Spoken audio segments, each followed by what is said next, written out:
my great pleasure to introduce Dr Jamie Speedan. Jamie is a child and adolescent psychiatrist, currently working with children, young adults in their whānau at Waitemata District Health Board and Totally Site Clinic in Takapuna. He additionally works as an adolescent physician at Youth Health Community Centre, and he's actually really passionate about working from a youth development model and not just a medical diagnostic framework. His experience extends to living and working as a doctor in various district health boards around New Zealand, which has enabled him a broad appreciation of families from different backgrounds and cultures.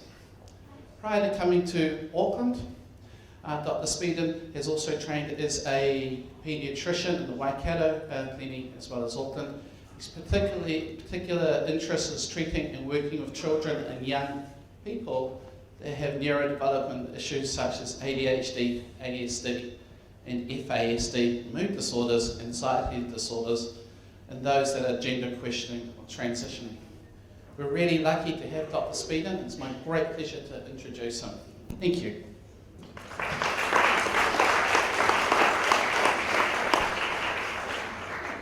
Right. So I have 20 minutes to get through all of this.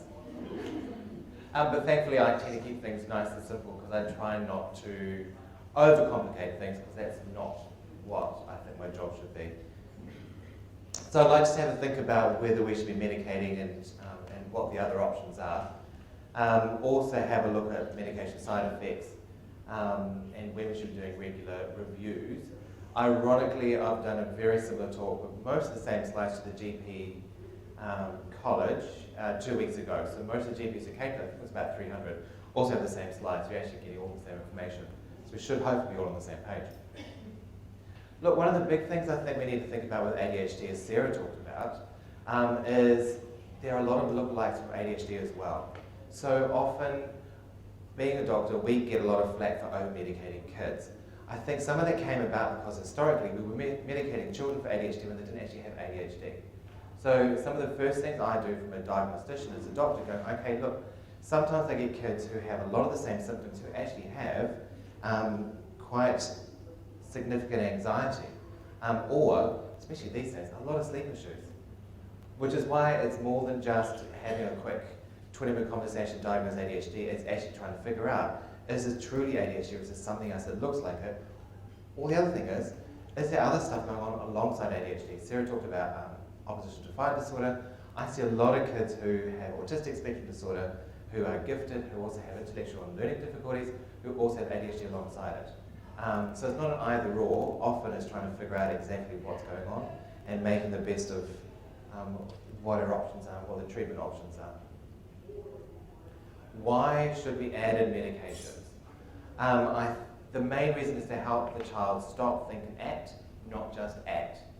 We're looking at sort of trying to dampen down some of the impulsivity, especially in the classroom environment, but also sometimes at home. They need to concentrate in class, and it just opens the windows for a lot of behavioural strategies. Sarah's done a lot of talk about the biology and the brain changes. What we now know, and I've summarised half of Sarah's slides in one line.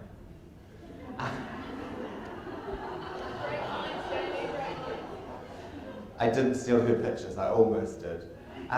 Look, the long-term effects, we do actually get normalisation of the structural brain abnormalities and communication pathways. So that's what she's talking about, the frontal lobes and the delayed maturation, and that picture with the sort of the lilacs and the modes coming through.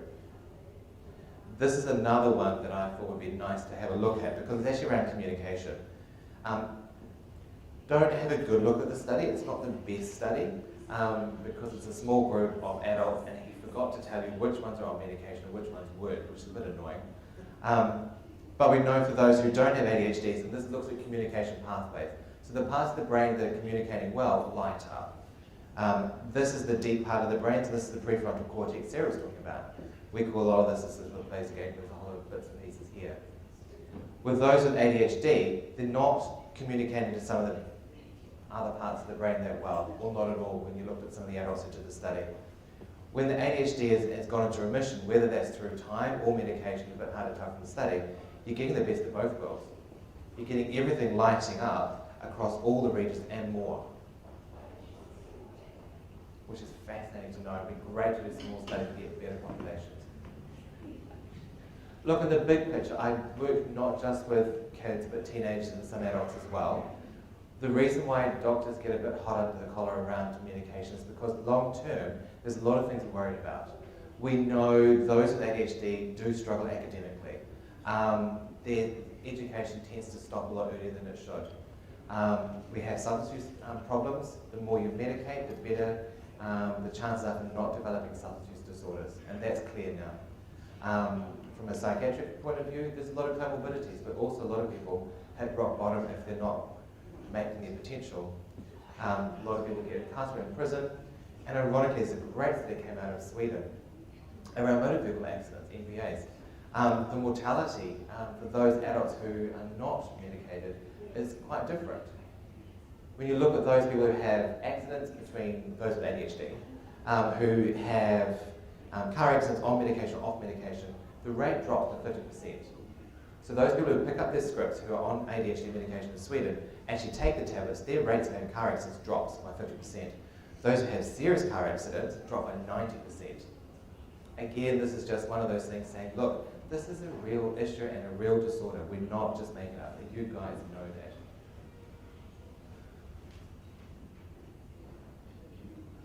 that. Piggybacking onto Sarah's talk, I'm focusing a lot with medication on the core symptoms, and she's been doing a lot of talking around the functional behavioural issues. We're looking at medication for, obviously, I'm the doctor, not a psychologist, and a lot of behavioural strategies as well, which Sarah and her colleagues work well with. When I'm looking at medication, it tends to work really well for the core symptoms of hyperactivity and impulsivity.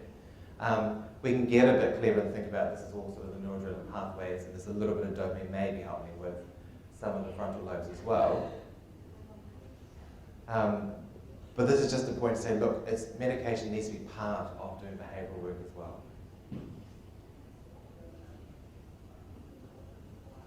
And if you want to get really clever, you can download a whole lot of stuff that talks about this, but some of this is still quite hypothetical. Until we get the technology to look at exactly what's going on at a neurochemical level and looking at the chemicals inside the brain, we can figure out some of this, but some of it's best guess. We know it works in the brain, we know it works in what areas. We've got that study I showed you before with communication and things. But I think we find with medication, it's working on a whole lot of different areas and different pathways. One of the big questions I have all the time is, what about other options before we get to medication? I think we always have to think about behavioural stuff and educational settings and scaffolding in the classroom environment. There are a few things that came through. When you look at elimination of food colouring, there's definitely a small subset of children and adults who do react to food colouring. We're not good at picking them, there's no blood test for it, it tends to be one of those things you just have to try. The problem with the studies is they picked a whole lot of kids who had known food sensitivity to start with anyway. And also, they used a whole lot of food colours that aren't actually in the American diet, let alone ours. They're not even safe to put in the American diet, but they got included in some of the studies. So, again, not great data, but anecdotally we know there seems to be a good subset of kids, usually with one of the parents going, well, I had that same problem and still have it as an adult as well. Fish oils. I really wish the studies would be a little bit more consistent around what dose we should use. They have a look at omega-3s, omega-5s, omega-6s, they look at polyunsaturated fatty acids, the precursors, all sorts of things. Look, what we know is at least those that have a decent dose of omega-3s seem to be really good for treating some of those ADHD symptoms. And it probably has an effect of about 25% of the same as the medication I can prescribe. And then the micronutrients. Possible benefit in adults, and that paper came out 2-3 weeks ago from Christchurch. And I thought I'd include this because a lot of people probably want to go down this pathway, and we now have some data to say it probably is useful for some group of kids as well. Took a group of 93 kids, did lots of really good analysis and data. The problem is it's expensive. A bottle of capsules is almost $200 a month. That is going to make it really difficult to afford for a lot of families. But also, it only worked on the inattentive symptoms. It didn't work on the hyperactivity or impulsivity, which tends to be the things that get us into trouble in the classroom, making relationships and friendships and everything else. The other thing is, doctors have to admit, there is a huge placebo effect no matter what you do. And this study proved it quite nicely in a New Zealand context. You give a whole lot of children and their families capsules, 28% of them had the sugar capsules, well, not the sugar, they had nothing in them, but 28% of them have improvement in the symptoms, which tends to make you think something about taking medication also works. And we know that we've got lots of papers proving the placebo effect. So that's a K to being a doctor. Yes, we think medications are great, but sometimes it's just the act of taking the medication can actually be beneficial. Yeah. Right, medications available. And this is where it gets a bit complicated because we have so many different names and different drug companies for the same medication, the chemical compound inside the medication. So we have stimulants, methylphenidate, and that's Ritalin and Ibuprofen. It comes as slow release, it comes as Concerta, it comes as long acting. With the Litalis, we have very few options. We tend to go with medication dose based on weight, and we only have, the smallest dose we have is 5 milligrams. We have 5 milligram and 10 milligram capsules that last for 3 to 4 hours, tablets. We have Ibuprofen, which does the same. We have slow release, which lasts for 6 or 8 hours, which is usually those for getting through the school day. But it tends to wear off around 2 or 3 o'clock, depending on the dose and how much we're using. The other thing is, with the funding in New Zealand, we have to use those ones first before we can use Concerta and the long-acting Ritalin. So Concerta works, and I haven't put the slides up around how the tablets work, because it's pretty cool, but we don't need to go into that.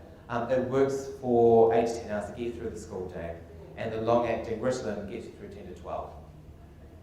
So a lot of older teenagers and adults like the long-acting Ritalin because it also gives you a bit of a surge, usually around sort of 3 o'clock peak when we're all wanting to have a bit of siesta time as well. The capsules for the Ritalin long-acting actually come in a lot of little micro beads inside the capsule, and these are a mix of long-acting and slow release and immediate release. That's why you get a couple of different surges through the day of what the medication does, and you get a nice blip in the morning to get through the first part of the school day. The doses are quite high enough, and again, afternoon surge as well. The other one we have is dexamphetamine, which is an oldie but a goodie, but does have a few more side effects. Tends to work better with the kids who already have a lot of wiring differences underneath, so the kids with fetal alcohol or other issues as well. We also only have one non-stimulant in New Zealand that's usable, and that's atomoxetine. Again, that's funded differently, and it has a few side effects we'll get into. Overseas, they have other things like dexamphetamine, which is clearer, which is longer acting, called Adderall. They have Adderall XR. They have another thing called guanfacine. We have a short-acting version of that. We have to use it 3 times a day, and often you're taking 3 tablets 3 times a day, so we just don't use it, and that's clonidine. So there's a few options they have overseas that people tend to Google and turn up and saying, I want Adderall. It's like, well, we don't actually have that in New Zealand. This is what we're limited to. Saying that, these do give us quite a few options, and there's different ways around using them.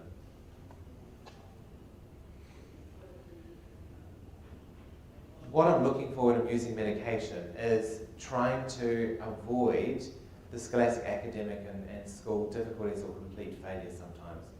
With the youth clinic I work in, I've seen quite a lot of kids coming through, 16, 17, kicked out of school, they're on alternative education, and the school nurse would pick up going, look, they look like they've got ADHD. Do the Connors questionnaires, do a bit of a history, get someone else in to give me other background around the developmental stuff. They've had ADHD their whole entire life, and that's why they got kicked out of school. By then, they've got the numeracy and literacy, and had one young guy come in and he said, look, I've left school, but it's really, I can't stick at a job. And I said, well, who are you working for? Dad. I said, so,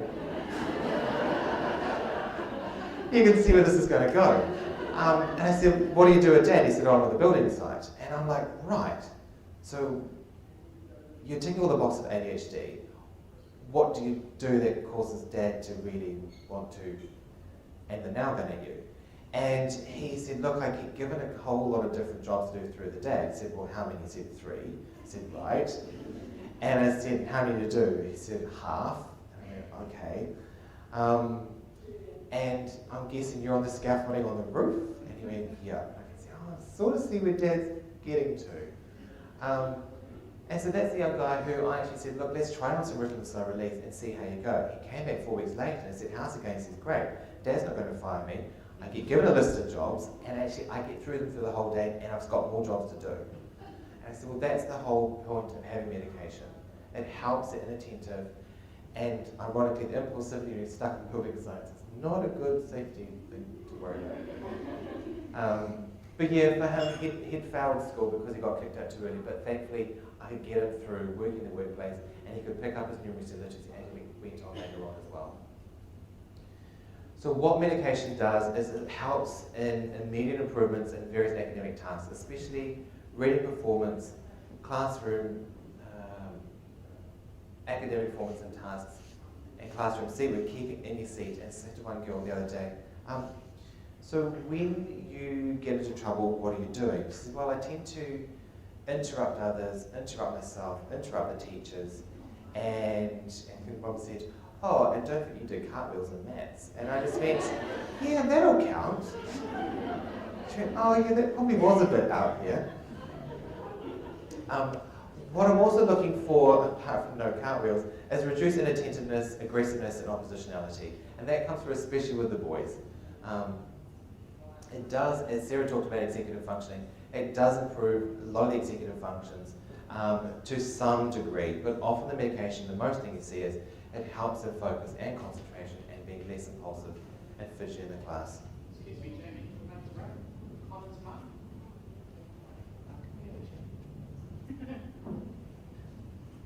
Sorry, Jamie. No worries. Right, so when it comes to dosing, really we're just trying to start with low dose. Start low, go slow, and you avoid most of the side effects. The other thing is when you hit the internet and you hit Google, all you see is everyone's having lots and lots of side effects. Ritalin's the most evilest drug on the planet. But historically, we had to deal with a lot of American prescribing practices, which tends to start high and then wean off until you get less side effects.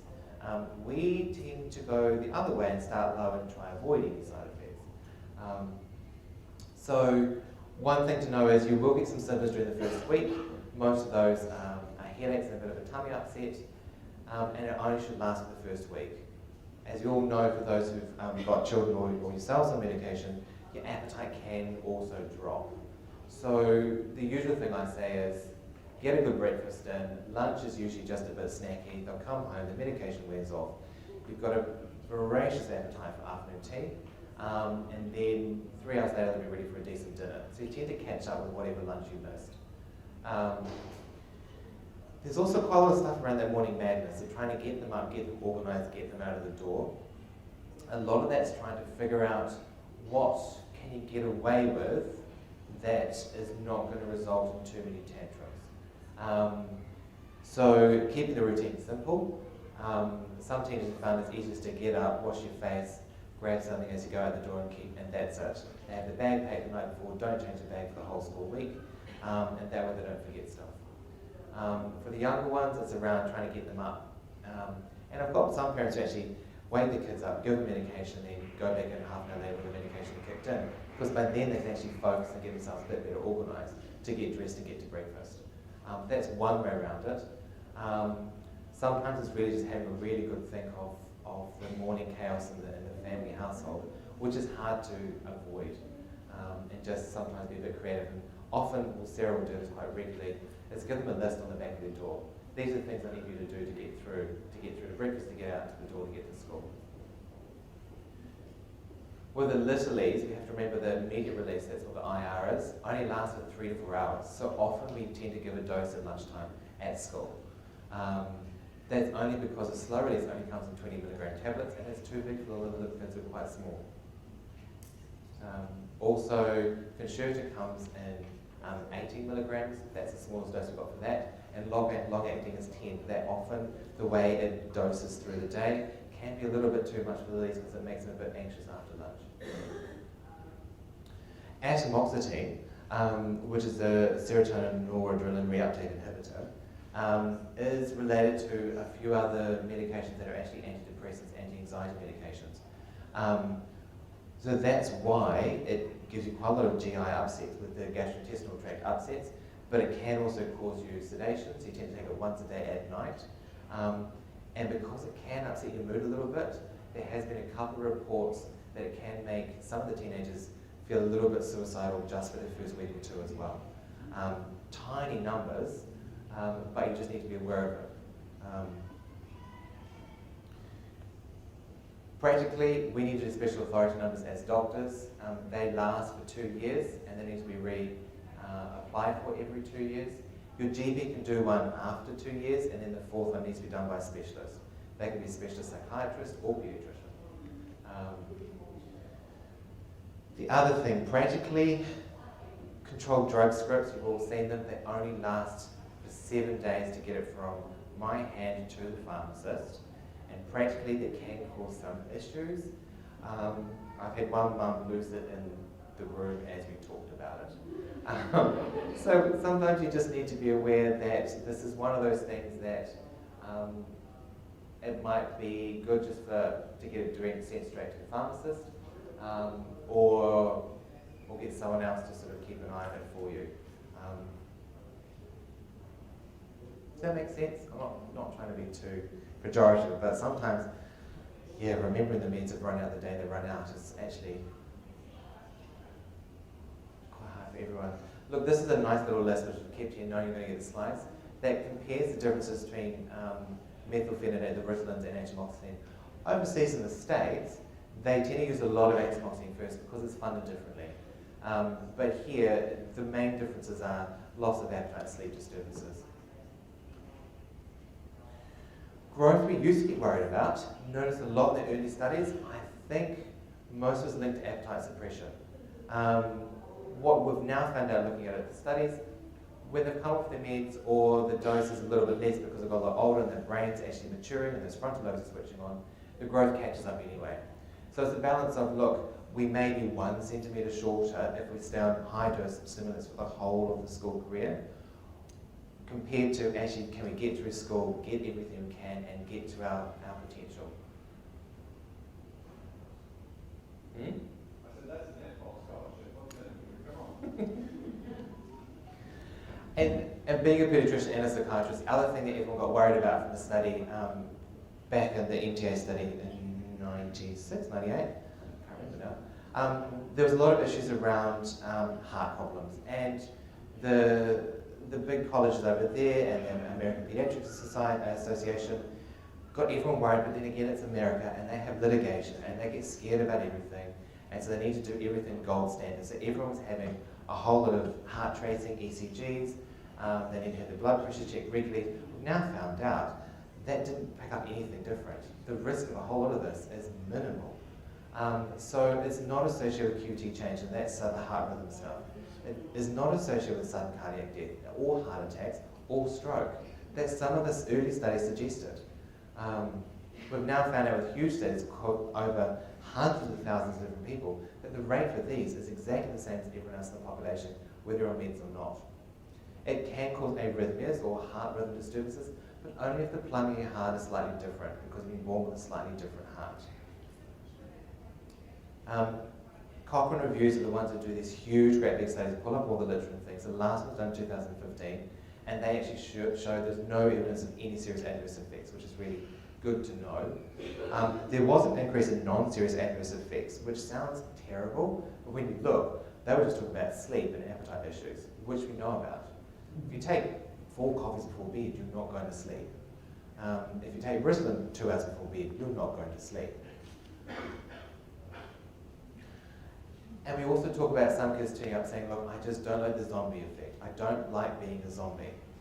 A lot of that comes down to, look, the dose is too high, or they're not eating. So a lot of these kids don't have much for breakfast. They're hungry because they're not eating lunch. They get home and they're just not working at any capacity because they're hungry and had nothing on board. So either have a think about food, or I just try a different preparation. I've got a few options. How often should you see your psychiatrist, pediatrician, GP? Look, at assessment, it's good to know the height and weight as baseline anyway, so I know what to dose around. I check the blood pressure because every now and then, although I haven't yet in 20 years, picked up a kid who actually has hypertension.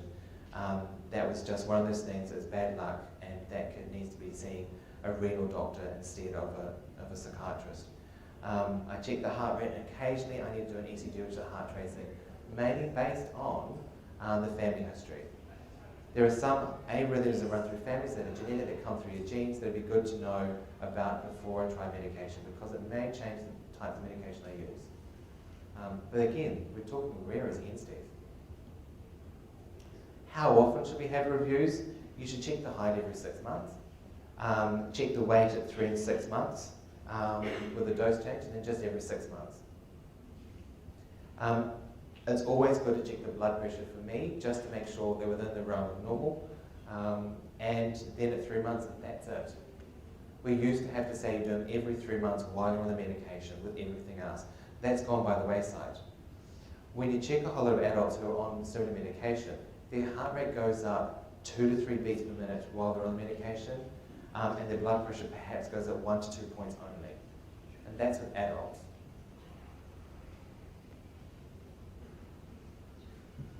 Last couple of slides, medication reviews. How often should we do them? Look, I think it's actually good practice to at least get them done every 2 years with a specialist who did your special authority for, unless your GP knows you really well, you're happy that things don't need to be tweaked, and then just get them to do the special authority and come back to the specialist in 2 years' time after that. But I think if we have growth spurts, it's good to have a think about, do we need to tweak with the medication? Definitely check up with a yearly review with somebody. I think it should be 6 monthly, at least with your GP. And the special authority needs to be done every 2 years anyway. Lucky last slide. Look, stimulants are really safe. And what the nice thing about doing this for a while, the initial studies were a bit scary. And as we've got more and more population studies from huge chunks of North America, Europe, Australasia, we've actually found they're probably the safest medication we can actually use. Probably safer than a lot of antibiotics, because people do have reactions to different types of antibiotics. There's more reactions to antibiotics and peanut butter and eggs and everything else than there is to stimulant medication. Let's put it into context. But it's best used alongside behavioural strategies.